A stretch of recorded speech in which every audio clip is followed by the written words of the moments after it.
My name is Suzanne Hito. I was born in a farming village of about 500 people outside of Chicago. I'm the youngest of 6 children. My family was a very middle-class family. My father was a laborer and worked construction projects, but we also had an 80-acre farm. So on the weekends and evenings, he spent his time farming.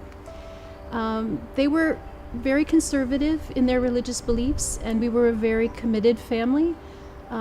They were more than just Sunday churchgoers. They encouraged us all to study. We did Bible study during the week. And basically, my earliest memory was participating in church activities from about the age of 3 years old. As I grew up, farm life was really not where my heart was. I always dreamed of being a city girl, and in order to fulfill those dreams, I used to read a lot. And my mother one thing she did was always made sure that we would take a weekly trip to the library. So I started reading books that were outside my world, and that included books about, Europe and Asia, and one of my favorite books was Nurse Nancy in India. But I became a voracious reader. I would read 10, 12, 13 books a week, and we would go back every Saturday and start the process over. During that time, my sister, who's 12 years older than I, had come back from university, and I uncovered a box of her books, and I was probably 12 years old and read the autobiography of Malcolm X. And that was my first look at Islam and Muslims. And again, I had no idea. It wasn't a part of the world that I had been raised in, and I found it very interesting. But I put the book down after reading and really didn't think about it again. I finished high school and went to the university in the city. I went to a religious university, Concordia University in River Forest, Illinois, and I started to train to be a Lutheran school teacher. And part of that teacher training when I was on campus was twofold. One was religious training. Church service started every morning at 10 a.m. Classes stopped, the church bells rang, and we all went to church. And doing this program, they insisted that teachers get a lot of hands-on experience. So I volunteered for my volunteer hours in the language lab. On campus was an English language center, and students from around the world were studying English. So my second exposure, if you might say, was to Islam through the students of the English language program. And this is where the conversation started. They asked me, what are you doing going to church? What do you do in there? And we discussed religion and differences and similarities. Part of our religious training was we had to take a world religion class. And when we took the world religion class, we studied Judaism, Baha'ism, Islam. And when I had to do a research paper, I chose Islam because of my exposure to the students that I had met. So I asked one of the girls who was from Qatar, can I borrow a scarf and go to the mosque and see what it's like? She didn't have one. She didn't practice hijab.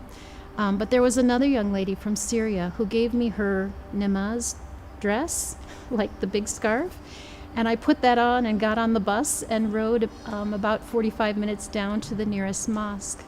And it was there that I heard a brother named Munzar call the adhan and the iqama for Friday prayer. And I sort of just fell to my knees and knew that this is what I needed in my life. So after the Friday prayer, some sisters encouraged me to go talk to the man in the library, and of course they were so excited that I walked out with arms full of books, not just a copy of Quran, but Islam in Focus and a book called The Bible, Quran, and Science, along with a copy of the translation of Quran. So I started reading those. And at one point during the semester, I started reading the Quran on a Friday, and I didn't stop reading until Monday morning. Didn't sleep, just kept reading and crying and reading and crying, and sort of asking God for guidance to make me aware of what was right. And at that point, my religious training in Christianity became difficult.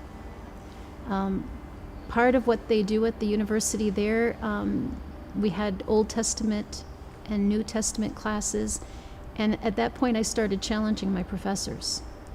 In fact, one of the most significant discussions I had with a professor when we were talking about hijab, because it is mentioned in the Greek translation of the Bible, is that when a woman worships, and they believe that everything they do is worship, she should cover her head. And in fact, I remember when I was about 10 years old, one of my classmates was killed in a bicycle accident, and we went to the Catholic Church, and I couldn't enter unless I covered my head. And so I asked him, I said, if everything we do is worship, why don't we cover? And he told me, oh, that's antiquated. We don't need to do that anymore. We've moved ahead. And I said, but if it's in the Bible, this is the word you're telling me of God, and we can't change that. And he said, we'll talk after class. Eventually he failed me from that that course. But that was okay with me because I knew the truth at that point. So again, through the help of my friends in the international program, I was encouraged by a young man who eventually became my husband. He said if I really wanted to study, his brother had a friend in Chicago, and his wife had also converted to Islam, and he suggested I might talk to her. So I did. I met Noor, and she was a Canadian but living in Chicago and a dentist. And I went and visited her, and we talked about Islam and her conversion process. And then she encouraged me to join a study circle. After meeting with Noor, she encouraged me to attend a study circle, and it was headed by a woman from Sudan. She actually studied with her husband at Al-Azhar in Egypt, but she was not given the same certificate because she was a woman. So although she did all of the studying, had the same knowledge as her husband, she couldn't receive the diploma. So I spent about 6 months meeting weekly with this group, and at that point, the student who encouraged me to seek more knowledge, he called me on the phone, how are you doing? He had since moved on out of the university. And I said, I'm good. And he asked me, how do you feel about Islam? I said, I understand and I'm accepting it. And he said, okay, so in Islam there's no dating. So, and we can't be friends. So marry me or I can't talk to you anymore. And so I said, okay. And in my second year of university, at the end of the semester, we married. So I've been married 36 years to that individual. So alhamdulillah, it worked out. But the proposal was not the storybook kind of proposal. I wanted to convert immediately because I felt that if we were going to raise a family and be cohesive in our relationship, I wanted to make that step. And he actually discouraged me to move ahead that quickly. He said, there's a lot of change. There's a lot of things that you have to consider. He said, wait, and when the time is right, Allah will make it easy for you. So I didn't know what to feel about that because I was very energized by this idea of newness of the relationship, newness of the religion. And he said, no, slow down and take your time. And it was probably good advice. I really felt then it was my choice, and really my choice. After we left after I left the university, I started working in retail. I was assistant store manager of a clothing store. And so I called my husband one night. He was at work, and I said, "This is it. I need to take my shahada." And he said, "I don't know how to do that." Of course, as an immigrant, they don't have much exposure to converts or the conversion process. So he said, "Get on the phone with Sheikh Jamal, call him and find out what you need to do." So I called the Islamic Center and I talked to the Sheikh and I said, "This is my intention." And he said, "Just say, Ashhadu an la ilaha illallah wa ashhadu anna Muhammadan Rasulullah." And he said, "And you're a Muslim." It's that simple. So I did, tears streaming down my face. And then I called my husband back and said, "I did it." It was, an interesting situation. I don't think he knew what to do to help me. But because I had some simple tools like the book Islam in Focus, I took a poster board and I drew stick figures of the positions of the Salah, and I wrote out the Salah words in transliteration so that when I spoke them, they sounded like Arabic, and I put it on the floor next to where I was praying, and I followed. Allahu Akbar. And I followed those stick figures for about 3 months until I really learned how to make the Salah by myself. Of course, my husband, when he was available, he encouraged me and led the Salah when he could. So it was a big change. I went to work the next day after taking my Shahada, and I wore hijab. And it wasn't a favorable thing, of course. This is 1984, early 85, and it was really foreign for Americans to accept. And so my manager, Italian-American manager, said, "If you want to do that, go back to where you came from." And I said, "Well, you're Catholic. If you want to do that, go back to Italy," right? Like Rome. So we agreed to disagree, and I continued in my job and just continued about my life as a Muslim. But they made it very difficult. There were claims that, she's not doing her job properly. People are afraid of her. They won't buy our product because she's in this position and wearing this scarf. So I said, rather than cause a fight and make it difficult on myself and on them, let me leave the job and we'll find a different way. So through some connections that my husband had, I found myself moving to Indianapolis, Indiana. And I started working for a large Islamic nonprofit organization in Indiana, and spent the next 11 years, 2 children, third one on the way, and organizing Islamic conventions, the largest conventions of Muslims in the United States. And during my time, I met some of the most amazing people. Putting together these conventions, I worked with Warthaddin Muhammad. I met Muhammad Ali and his wife Lani. Amazing individuals. Some of the best scholars. At one of the conventions, I met the late Zain al-Ghazali. Just amazing people. Jamal Badawi from Canada was oftentimes at the Islamic Society headquarters. So I really, in my early days of Islam, had amazing access to some of the biggest and brightest scholars of Islam at that time. It was such a privilege for me, and I often mention, looking back at it with my husband, that we were really blessed and didn't know what we had at the moment, but it really helped me develop to be who I am today. So people usually ask me, how did I end up in Turkey? Actually, studying to be a teacher, I had to quit my education when I left Concordia University, but I still had the desire to teach. So when our children first started school, the small community in Indiana, which was headed by an African-American imam, his wife, sister-in-law, brother-in-law, their deepest desire was to educate their Muslim children in a Muslim-friendly environment. So they worked very hard. The women sold lunches after Friday prayer. sold baked goods in order to put together enough money to open a school.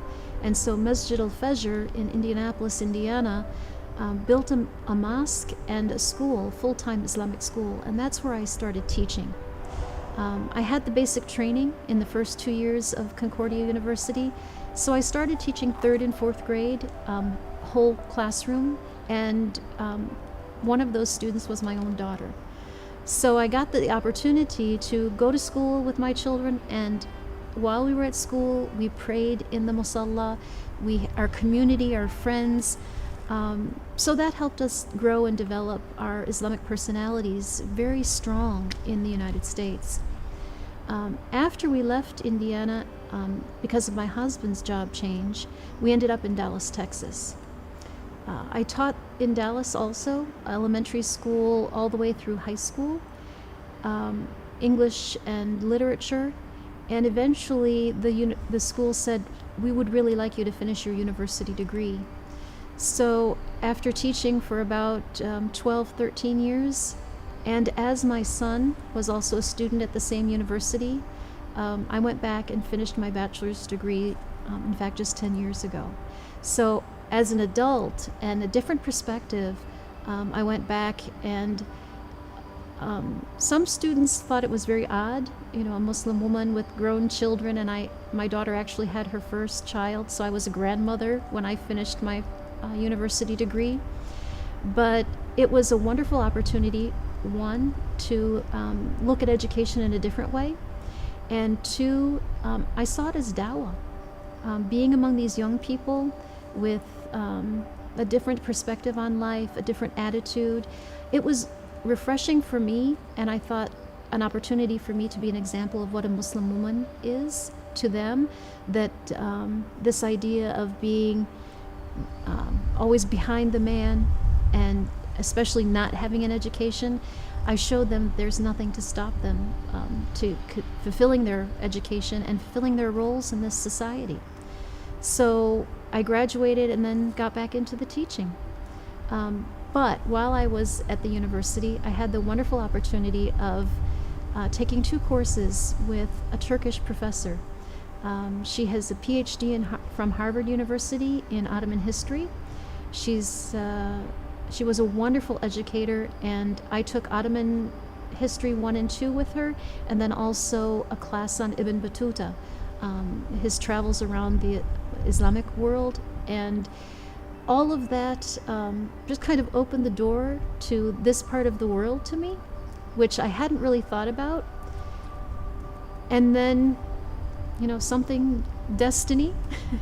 My husband, several years later, because of the Syrian revolution, he is from Syria, he was elected into a leadership position in the opposition government, which was working here in Istanbul at the time.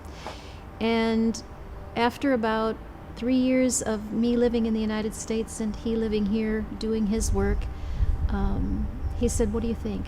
Do you think you can make the transition? And so we transitioned to Turkey, and I've been here for the last 5 years full time, and 4 at Ibn Khaldun University.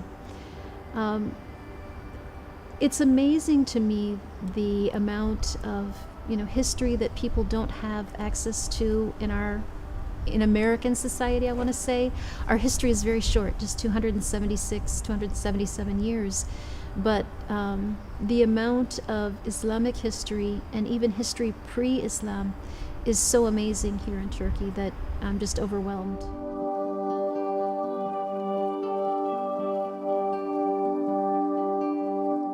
In the Christian faith, I always struggled with the idea of Trinity, the Father, Son, and Holy Spirit, and it didn't quite fit for me. If God is capable of everything, why would he need to separate his powers and come in human form? And then what does that say about believers? Are we so weak that we have to have proof in human form in order to believe? And so this idea of Trinity really sent me on this journey of looking for answers where God is one. And I found this to be so complete in Islam. This is what was very comforting to me, that there's no need for association with any other power, just the oneness of Allah.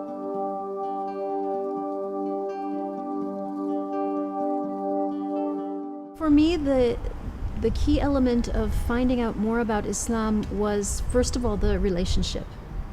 And this is our mission as also Muslims in general, is our behavior, our manners. This is what attracts people, our daily lives, the way we worship by doing small things, small and consistent.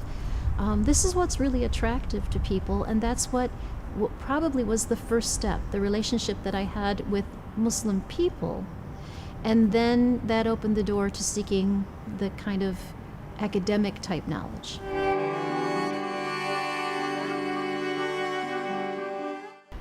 Again, the Muslim people that I met were very helpful to me, and I would say, in fact, my family, having them challenge my beliefs, because I think in general we kind of get lazy as human beings, and we believe in a way that we don't question. So when I converted, my parents were already in their 70s. So for a child to leave a way of life that's sort of traditional and normal and go completely off grid in their mind, was a big thing. And so they would ask questions which caused me to find more information in order to respond to them.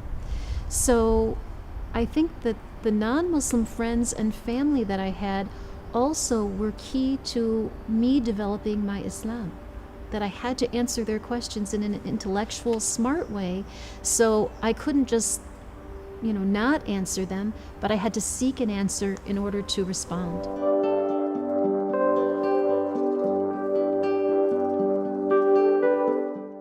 I think the incompleteness came from the talk that happened in my secular and religious life before Islam, was just talk. I didn't see much action. In fact, I went to a Christian university, but a lot of the behavior of the students on that campus didn't fulfill the tenets of the religion.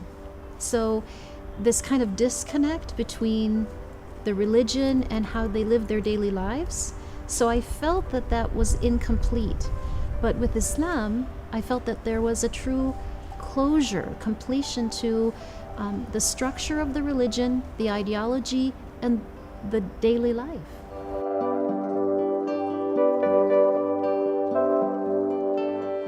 I think it's probably two-part, both intellectually and emotionally. Emotionally, the patience. The patience that comes, the hadith that tells us that Allah will not give us more than we can bear, that always, lifts you up when you go through difficult times. So patience and perseverance. And then at an intellectual level, that Islam is very logical.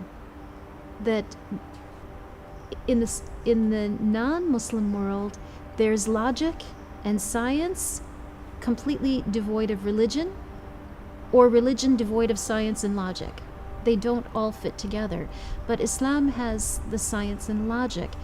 And as an example, the book that I read or was reading while I was telling my husband I needed to convert was the Bible, Quran, and Science by a French convert. And in his book, he was describing the conception of the child, how it starts out as a drop of water and then a clot, and then bone is added to that clot. And this was revealed in Quran when scientists had only known about that 150 years ago, truly known how that process happens. So that just gives you an insight that Allah subhanahu wa ta'ala, all he has to say is be, and it is. And this was given to us in Quran if you just seek it. And so it was science and religion as one. So it's logic and theology at one.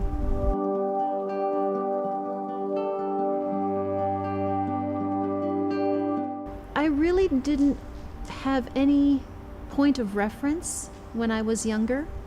That one instance of reading Malcolm X, the autobiography of Malcolm X, was my first exposure to Islam and Muslims, but it was like reading a story. It was a fascinating biography. We didn't have that whole problem of racism, or at least I didn't understand it at that time. This was probably 1972. So I was a bit young and I really didn't understand the world. And again, I'm a village girl, 500 people in my small hometown. So my exposure to Muslims was, zero. So the next exposure I had really was after I went to the university and moved into the city, both indigenous or African American Muslims, and then the immigrants. So I found that they're people, just like you and I. We have the same concerns, the same worries, same fears, people.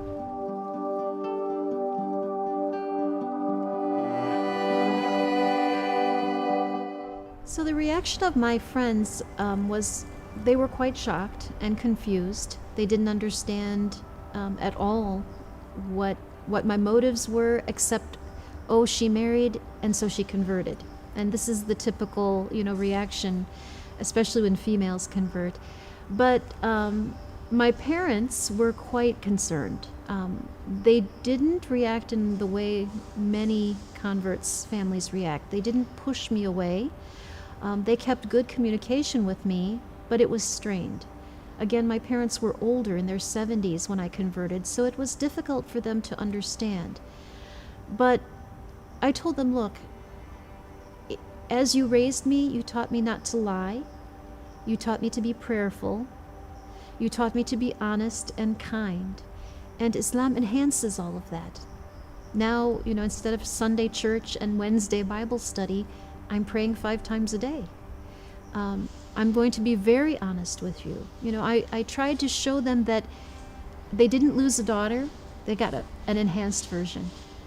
So that helped. A lot of people ask me, did your parents convert?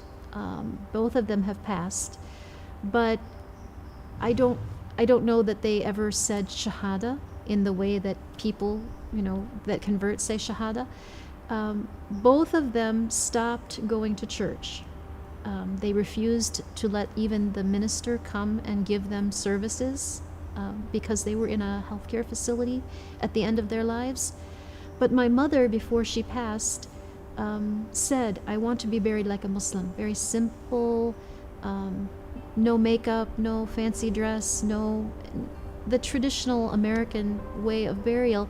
She said, I want to go into the ground as my Creator made me. And I was with her until her last breath. I was still living in the United States at that time. And I read dua and Quran as much as I could with her at that last moment. I asked her, do you understand what I'm telling you, that God is one? And I don't know. She wasn't capable of communicating that to me, so Allah is the best of judges, and I ask Allah to accept them for the way they raised me, at the very least.